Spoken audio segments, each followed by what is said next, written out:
ఏముంది అధ్యక్ష? ఇన్ఫ్రాస్ట్రక్చర్. నూతనంగా తెలంగాణ రాష్ట్రానికి ఒక గొప్ప ఇన్ఫ్రాస్ట్రక్చర్ ఉండాలి. హైదరాబాద్ నగరం అంతర్జాతీయ నగరం కావాలి, ప్రపంచ దేశాలతో పోటీ పడాలి. పక్కనున్న బెంగళూరు, ముంబయో, లేకపోతే చెన్నైయో, లేకపోతే ఢిల్లీయో కాదు, న్యూయార్క్, టోక్యో, సియోల్ లాంటి నగరాలతో పోటీ పడాలని ఈరోజు మన వల్ల అయింది మనం చేసి కేంద్ర ప్రభుత్వం సహకారం తీసుకోవాలని మా ప్రభుత్వం చేస్తుంది. నిన్న మొన్న ఆయన పదే పదే ఢిల్లీ పోతున్నాడు అని ఏదో అన్నాడు అధ్యక్ష. లిస్టు కూడా చెప్పదలుచుకున్నాను నేను ఇప్పుడు ఈ సందర్భంగా.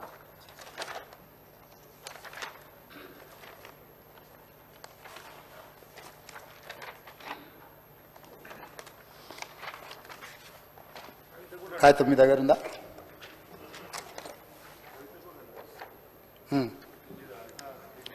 ఢిల్లీకి ఏమైనా గోటీలు ఆడుకోనికి పోతున్నా అధ్యక్ష? నేనేమన్నా 32 సార్లు పోయినా అధ్యక్ష ఢిల్లీకి, ఒక్కసారి కాదు. భవిష్యత్తులో ఇంకా 300 సార్లు అయినా పోతాం అధ్యక్ష. ఈ 15 నెలల్లో నేను 32 సార్లు ఢిల్లీకి పోయినా. 32 సార్లలో 3 సార్లు ప్రధానమంత్రిని కలిసిన, మిగతా అందరు కేంద్ర మంత్రులను కలిసిన, ఇంక్లూడింగ్ కిషన్ రెడ్డితో సహా, బండి సంజయ్తో సహా ప్రతి ఒక్కరిని కేంద్ర మంత్రులను కలిసినాం. అసలు కేంద్ర రాష్ట్ర ప్రభుత్వాల యొక్క సత్సంబంధాలు, రాజ్యాంగంలో పొందుపరిచిన విధానాలను వీళ్ళు మర్చిపోతే అధ్యక్ష. కేంద్ర రాష్ట్ర ప్రభుత్వాల మధ్యలో ఉండాల్సిన, కొనసాగించాల్సిన సత్సంబంధాలు, కేంద్ర ప్రభుత్వ పరిధిలో ఉండే అంశాలు, రాష్ట్ర ప్రభుత్వ పరిధిలో ఉండే అంశాలు, కేంద్రం రాష్ట్ర పరిధిలో ఇద్దరిలో కలిసి ఉండే అంశాల ప్రాతిపదికన నిర్ణయాలు జరుగుతాయి అధ్యక్ష. అనుమతులు ఇవ్వాలి, నిధులు ఇవ్వాలి, దానికి సంబంధించిన విషయాలను మనం కేంద్రానికి విడమర్చి చెప్పాలి. ఈరోజు నేను ఢిల్లీకి వెళ్ళినప్పుడల్లా ఢిల్లీకి పోయినా కలిసిన నరేంద్ర మోడీ గారిని, దేశ ప్రధానమంత్రి. ఈ దేశ ప్రధానమంత్రిని గౌరవించే సంస్కృతి నాకున్నది, మీకు లేకపోవచ్చు. మీరు కేసుల కోసమే చీకట్లో గెలుచుకుంటూ ఉండొచ్చు. మీరు మీ సంపాదనను కాపాడుకోవడానికి మీరు ఎవరైనా కాళ్ళు పట్టుకోవచ్చు. నాకే ఉంది, బాజాప్తా కలిసిన బడేబాయ్ అన్నాడు, yes on the floor, on record. నేను మళ్ళీ ఒకసారి చెప్పదలుచుకుని, దేశ ప్రధానమంత్రి ఏ రాష్ట్ర ముఖ్యమంత్రికైనా పెద్దన్న లాంటి వాడే. రాష్ట్రాల ముఖ్యమంత్రులు, రాష్ట్రాల కూడికనే కేంద్రము. రాష్ట్రాలలో ఉండే ముఖ్యమంత్రులకు ప్రధానమంత్రి పెద్దన్న లాంటి వాడు. ప్రధానమంత్రి తీసుకునే నిర్ణయాలు, కేంద్ర మంత్రివర్గం తీసుకునే నిర్ణయాలకు రాష్ట్రాల అభివృద్ధి కోసం ఉపయోగపడుతుంది. ఇందులో రాజకీయం ఏముంది అధ్యక్ష? రాజకీయాలు వచ్చినప్పుడు ఆయన భారతీయ జనతా పార్టీ నాయకుడు, నేను కాంగ్రెస్ పార్టీ నాయకుడిని. నా పార్టీ ప్లాట్ఫామ్ మీదకి వచ్చినప్పుడు నా పార్టీ విధానం మాట్లాడతా. ప్రభుత్వం వచ్చినప్పుడు కేంద్ర ప్రభుత్వం తీసుకోవాల్సిన సహకారం తీసుకుంటా. వెళ్ళినప్పుడు శంకర్ వచ్చాడు మిత్రుడు కొన్నిసార్లు. రేపు వెళ్ళాలి చూస్తే మహేశ్వర్ రెడ్డి గారిని అయినా తీసుకొని వెళ్తా. ఒకవేళ వాళ్ళకి పరిచయాలు ఉన్నాయి, దానివల్ల తెలంగాణ రాష్ట్రానికి ఉపయోగపడతాను. కిషన్ రెడ్డి గారిని 4 సార్లు కలిసినాం, మాట్లాడినాం, 5 సార్లు మాట్లాడినాం. నాకేముంది అధ్యక్ష? ప్రజలు నిర్మలా సీతారామన్ గారిని, లేకపోతే అమిత్ షా గారిని, అందరినీ కలిసిన అధ్యక్ష. నేను కలవని మంత్రి ఎవరైనా కేంద్రంలో ఉన్నాడా? ఈ తెలంగాణ రాష్ట్రానికి సాధించుకోవాల్సిన అనుమతుల విషయంలో, నిధుల విషయంలో కేంద్రంలో ఉన్న ప్రతి ఒక్కరిని కలిసిన, ప్రధానమంత్రి గారిని కలిసి నివేదికిచ్చి అక్కడి నుంచి మంత్రులకు పంపించి మంత్రులతోని ఫాలో అప్ చేసి, నేను ఒక ఐఏఎస్ ఆఫీసర్ కంటే ఎక్కువ, ఒక క్లర్క్ కంటే ఎక్కువ ప్రతి టేబుల్ దగ్గరకు పోయి తెలంగాణ రాష్ట్రానికి కావాల్సిన వాటి కోసం నేను ప్రయత్నం చేసిన అధ్యక్ష. తప్ప నేను పోయి వచ్చినందుకు నేను సాధించింది వరంగల్ ఎయిర్పోర్ట్ నేను తెచ్చింది కాదు అధ్యక్ష. రీజనల్ రింగ్ రోడ్డు నార్త్ ఉత్తర భాగం టెండర్లకు వచ్చింది నా వల్ల కాదు అధ్యక్ష. 4,000 కోట్ల ప్రపంచ బ్యాంక్ హెల్త్ ప్రాజెక్టు అప్రూవల్ తీసుకొచ్చింది నేను కాదు అధ్యక్ష. డిఫెన్స్ ల్యాండ్స్ ఎక్స్చేంజ్ కంటోన్మెంట్లో రాజశేఖర రెడ్డి గారు ఉన్నప్పుడు, మన్మోహన్ సింగ్ గారు ఉన్నప్పటి నుంచి 20 ఏళ్ళ నుంచి మొదలు పెడితే ఈ రోజు వరకు కంటోన్మెంట్లో డిఫెన్స్ ల్యాండ్స్ రాలేదు అధ్యక్ష. వీళ్ళు 10 ఏళ్ళు కూడా వేయలేకపోయారు అధ్యక్ష. నేను పోయి ఢిల్లీకి పోయి నరేంద్ర మోడీ గారిని కలిసి, రాజ్నాథ్ సింగ్ గారిని కలిసి, ఉత్తర తెలంగాణ మొత్తం అక్కడికి వస్తేనే బాటిల్ నెక్ అవుతుంది. రాజీవ్ రహదారి నుంచి మొదలు పెడితే అక్కడి నుంచి వస్తే ట్రాఫిక్ అంతా అక్కడ జామ్ అవుతుంది, మీరు ఇవ్వాల్సిందే అనుమతి అని వాళ్ళని అడిగితే, రాజ్నాథ్ సింగ్ గారు పెద్ద మనసు చేసుకొని 160 ఎకరాల రక్షణ శాఖకు సంబంధించిన భూ బదలాయింపు తెలంగాణ రాష్ట్రానికి చేసిండు. చేసినప్పుడు నేను అభినందించొద్దా అధ్యక్ష రాజ్నాథ్ సింగ్ గారిని? తప్పేముంది అధ్యక్ష? తెలంగాణ రాష్ట్ర ప్రయోజనాల కోసం, అభివృద్ధి కోసం ఒక మంత్రి సహకరించినప్పుడు ఆ మంత్రి మాకు సహకరించిందని చెప్పడానికి బేసిజాలు ఎందుకు అధ్యక్ష? విధానపరమైన అంశాలలో మాకు వేరే అభిప్రాయం ఉండొచ్చు, కానీ అభివృద్ధికి వచ్చినప్పుడు తెలంగాణకు సహకరించిన వాళ్ళను మనం ఎందుకు అభినందించొద్దు అధ్యక్ష? ఈరోజు డిఫెన్స్ ల్యాండ్స్ని సాధిస్తే ఆయన ఎప్పుడో 2015-16లో పోయి కాగితం ఇచ్చి వచ్చినా దాని ట్విట్టర్లో పెడతాడు. అసలు కొంచెమన్నా అదేదో మా ఆది శ్రీనివాస్ అన్నది ఉండాలి కదా అధ్యక్ష. అరే నేను పోయి కూర్చొని మంత్రులను కలిసి, అధికారులను పిలిచి, ఆయన పాపం పెద్ద మంచి రాజ్నాథ్ సింగ్ గారు అందరిని పిలిచి సమీక్ష చేసి అరే యంగ్ చీఫ్ మినిస్టర్ వచ్చిండే మనం చేయాలి, తెలంగాణకు మనం చేయాల్సిన అవసరం కూడా ఉందని ఆయన పిలిచి ఇస్తే దాన్ని తప్పు పడతారు రాజ్నాథ్ సింగ్ గారిని కలిసిందని. అదేవిధంగా Indian institute of handloom technology Piyush గోయల్ని కలిసి 10 ఏళ్ళు మీరు దేలేంది, ఆంధ్రప్రదేశ్లో నెల్లూరు దగ్గర ఉంది అధ్యక్ష Indian institute of handloom technology. ఇవ్వడానికి ఇక్కడ చదువుకోవాలంటే నెల్లూరు పోవాలి. నేను వెళ్ళి పీయూష్ గోయల్ని కలిసి నేను సాధించుకొని వచ్చిన అధ్యక్ష. దానికి కొండా లక్ష్మణ్ బాపూజీ పేరు పెట్టిన. అదేవిధంగా పిఎం మిత్ర పార్క్ వరంగల్ ఏదైతే టెక్స్టైల్ పార్క్ ఉందో దానికి పెండింగ్ నిధులు ఉంటే సాధించుకొని వచ్చిన. నిమ్స్ జైరాబాద్కి 1200 కోట్లు ప్రాజెక్ట్ అప్రూవల్ కాదు 1200 కోట్లు తీసుకొచ్చిన అధ్యక్ష. అదేవిధంగా కాచిపేట రైల్వే కోచ్ ఫ్యాక్టరీ 2014లో పునర్విభజన చట్టంలో పొందుపరిచిన రైల్వే కోచ్ ఫ్యాక్టరీ 10 ఏళ్ళు నువ్వు సాధించకపోతే పల్లికలు ఇచ్చుకుంటే కూర్చుంటే ఢిల్లీకి వెళ్ళి అశ్విని వైష్ణవ్తో నేను మాట్లాడి ఈరోజు రైల్వే కోచ్ ఫ్యాక్టరీని కేంద్ర ప్రభుత్వం నుంచి మనం సాధించుకున్నాం అధ్యక్ష. ఇవాళ మెట్రో రైల్ ఎక్స్టెన్షన్ మీద మనము కేంద్ర ప్రభుత్వాన్ని సంప్రదిస్తున్నాం. రీజనల్ రింగ్ రోడ్ సదరన్ పార్ట్కు మనం అడుగుతున్నాం. మూసీ నది పరివాహక ప్రాంతంలో నిధుల కోసం ఈరోజు కేంద్ర ప్రభుత్వాన్ని పదే సంప్రదిస్తున్నాం. రేపు జరగబోయే భారత్ సమ్మిట్, ఏప్రిల్లో జరగబోయే భారత్ సమ్మిట్ 100 ప్రపంచ దేశాల నుంచి మేధావులందరూ తెలంగాణకు వచ్చి తెలంగాణ రైజింగ్ 2050 పాలసీ డాక్యుమెంట్లో పార్టిసిపేట్ చేయడానికి ప్రపంచంలో ఉన్న 100 దేశాలకు సంబంధించిన ప్రతినిధులు పాలనలో ఉన్న వాళ్ళని తెలంగాణ రాష్ట్రానికి ఆహ్వానించడం.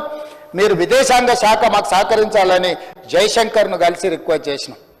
మే నెలలో మే 7 నుంచి మే 31 వరకు ప్రపంచ మిస్ వరల్డ్ ప్రపంచ అందగత్తెల పోటీ మన హైదరాబాద్ నగరంలో నిర్వహించబోతున్నాం అధ్యక్ష. 72 సార్లు నిర్వహిస్తే ఈ దేశంలో ఒక్కసారి అమితాబ్ బచ్చన్ ఒక్కసారి ముంబైలో చేసిండు అధ్యక్ష. ప్రపంచ దేశాలలో జరిగింది అధ్యక్ష. ఇవాళ ఈ హైదరాబాద్ నగరం మన టూరిజాన్ని ప్రపంచ దేశాలకు తెలియజెప్పడానికి టూరిజం డిపార్ట్మెంట్ నేతృత్వంలో ప్రపంచ దేశాల అందగత్తెల పోటీలు ఇవాళ హైదరాబాద్ నగరంలో మనం తీసుకొచ్చాం అధ్యక్ష. మిస్ వరల్డ్ మే 7 నుంచి మే 31 వరకు హైదరాబాద్ నగరంలో జరగబోతుంది. 140 దేశాలకు సంబంధించిన ప్రతినిధులు 3000 టీవీ ఛానల్స్ మీడియా ఛానల్స్ ఇవాళ నెల రోజులు తెలంగాణ రాష్ట్రంలో ఉండబోతున్నాయి అధ్యక్ష. వాటికి సంబంధించిన క్లియరెన్స్లు గవర్నమెంట్ ఆఫ్ ఇండియా నుంచి తీసుకోవడానికి ఎక్కడ ఇబ్బంది జరగొద్దు అని చెప్పి జయశంకర్ గారిని కలిసిన అధ్యక్ష. స్టేట్ ఇంట్రెస్ట్లో నేను ఢిల్లీకి వెళ్తే నేను ఇంకోసారి లెక్క చెప్తా అధ్యక్ష. నేను ఎప్పుడు అయినా కమర్షియల్ ఫ్లైట్లో 1-2 సార్లు ఏమైనా చార్టర్ ఫ్లైట్లో పోయినామో, ఎప్పుడు అయినా సామాన్యులతో పాటు కమర్షియల్ ఫ్లైట్లో మామూలు టికెట్ కొనుక్కొని పోయినా అధ్యక్ష. ఎన్నిసార్లు నేను మీలాగా దుబారా చేయలే. ఏడికి పోయినా దేవుడికి మొక్కుతే గవర్నమెంట్ పైసలు ఇస్తాం, మొక్కుడేమో ఈయన పైసలేమో గవర్నమెంట్వి. కిలోల కొద్ది బంగారము మొక్కు ఏదైనా ఉంటే వ్యక్తిగతం అధ్యక్ష. ప్రభుత్వం సొమ్ముతో ఎవరు మొక్కుబడులు తీర్చుకోరు అధ్యక్ష. ఏడికి పోయినా ఆయన చార్టర్ ఫ్లైట్లలో పోయి నేనేమన్నట్లు దుబారా చేసిన అధ్యక్ష. లెక్క తీస్తాం, దాన్ని కూడా లెక్క తీస్తాం. మీరెన్నిసార్లు పోయారు, ఎక్కడెక్కడికి పోయారు, నేను ఎక్కడికి పోయినా, నేను పోయినప్పుడల్లా ఏం సాధించుకొని వచ్చినా ఏం తెచ్చినా మీ కడపమంటుందో నాకు అర్థం కావట్లేదు అధ్యక్ష. కేంద్ర ప్రభుత్వంతో సత్సంబంధాలు ఉండి మోడీ గారితో నవ్వుకుంటే ఫోటో దిగితే చూసినావా, మోడీతో ఫోటో దిగిండి ఆయన. అంటే ఆయన ప్రధానమంత్రి, సహకారం అడుగుతున్నాం మనము ముఖ్యమంత్రిగా. రాని విషయాలు ఏమన్నా ఉంటే మనం పోరాడుతున్నాము. పోరాటంలో ఏమన్నా వెనకాడికి చేసినామా? అదేవిధంగా పూడూరులో 10 ఏళ్ళు నువ్వు పక్కన పెడితే లో ఫ్రీక్వెన్సీ నేవీ రాడార్ స్టేషన్ మీకు తెలుసు, తమకి పక్కనే పూడూరు దగ్గర 3000 ఎకరాలు. దేశ భద్రతకు సంబంధించి 10 ఏళ్ళు నువ్వు అడ్డం పెట్టి ఆ ప్రాజెక్టును పక్కన పెట్టినావు. ఆ ప్రాజెక్ట్ ఎంత కీలకం అంటే బే ఆఫ్ బెంగాల్లో ఎక్కడైనా శత్రు దేశాల నుంచి సంబంధించిన ఏదైనా ప్రమాదం ఈ దేశానికి పొంచి ఉంటే అక్కడ చిన్న కదలిక కదిలినా ఇక్కడ నుంచి రీడ్ చేసి ఎంబడే మన నిఘా వ్యవస్థలను అప్రమత్తం చేయడానికి అవసరమైన ప్రాజెక్ట్ అది. 3000 కోట్ల రూపాయలతో ఇక్కడ జరిగితే నువ్వు పెండింగ్ పెడితే తక్షణమే ఆ 3000 ఎకరాల భూమిని క్లియర్ చేసి ఆ ప్రాజెక్టును తీసుకొచ్చి ఈరోజు దేశ భద్రత విషయంలో రాజకీయాలకు అతీతంగా నేను వ్యవహరిస్తే నువ్వు ధర్నా చేస్తావా? ఈ దేశమే భద్రంగా లేకపోతే, ఈ దేశానికి రక్షణ లేకపోతే, ఈ దేశాన్ని రక్షించే సైనికులకు సహకరించకపోతే నీకు దేశభక్తి ఉన్నట్ట, లేకపోతే దేశ ద్రోహివా నువ్వు అని నేను అడుగుతున్నా అధ్యక్ష ప్రతిపక్ష పార్టీని. నాకేముంది అధ్యక్ష, అక్కడ నేవీ లో ఫ్రీక్వెన్సీ నేవీ రాడార్ స్టేషన్ కడితే నాకేమైనా కాంట్రాక్ట్ వస్తుందా అధ్యక్ష? ఈ దేశ భద్రత అధ్యక్ష. రాజ్నాథ్ సింగ్ గారు, నరేంద్ర మోడీ గారు వాళ్ళ ఇంటి కోసం కట్టడం లేదు కదా అధ్యక్ష. రాహుల్ గాంధీ గారు లేకపోతే ఇంకొకరు వాళ్ళ కోసం కట్టట్లేదు కదా అధ్యక్ష.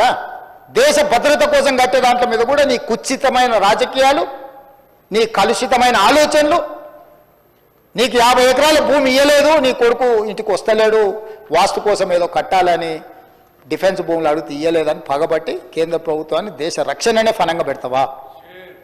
అట్లాంటిది నేను పరిష్కరించిన అధ్యక్ష. నేను ఢిల్లీకి వెళ్ళడం వల్ల ఈరోజు నిన్నగాక మన గచ్చిబౌలి స్టేడియంలో మొత్తం డిఫెన్స్ ఎక్విప్మెంట్కు సంబంధించిన ఎగ్జిబిషన్ 3 రోజులు పెట్టిన లక్షలాది మంది విద్యార్థులు ఈరోజు అక్కడికి వచ్చి చూసిపోయారు. డిఫెన్స్ మొత్తం వ్యవస్థల్ని అక్కడికి తీసుకొచ్చి ఎగ్జిబిషన్ పెట్టించిన అధ్యక్ష. నేను ట్రై నేషనల్ ఫుట్బాల్ ఈవెంట్స్ నేను ఇక్కడ ఆర్గనైజ్ చేసిన అధ్యక్ష స్పోర్ట్స్ కోసం. నేను ప్రధానమంత్రిని కలిసి లెటర్ ఇచ్చిన అధ్యక్ష. 2036లో జరగబోయే ఒలింపిక్ గేమ్స్ మా హైదరాబాద్ నగరంలో నిర్వహించాలి. క్రీడాకారులను మేము తయారు చేస్తాం. మేము young India sports university, young India sports అకాడమీని స్టార్ట్ చేసినాం. సౌత్ కొరియాతో ఒప్పందం చేసినాం, ఆస్ట్రేలియాతో ఒప్పందం చేసినాం.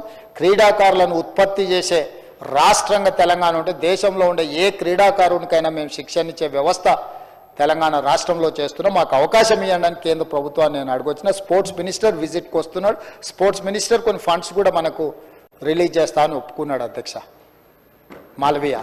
సో మా రిలేషన్ రాష్ట్ర ప్రయోజనాలకు ఉపయోగపడాలి, రాష్ట్రాన్ని అభివృద్ధి పదం వైపు నడిపించాలని మేము ప్రయత్నం చేస్తుంటే మీరు అందులో కూడా మీ వంకర ఆలోచనలనే పెట్టి వంకర టింకర్గా ఆలోచన చేసి ఎంతకాలం ఈ వంకర టింకర్ రాజకీయాలతో బతుకుతారు, కాలం వెల్లదీస్తారని నేను అడగదలుచుకున్నా అధ్యక్ష.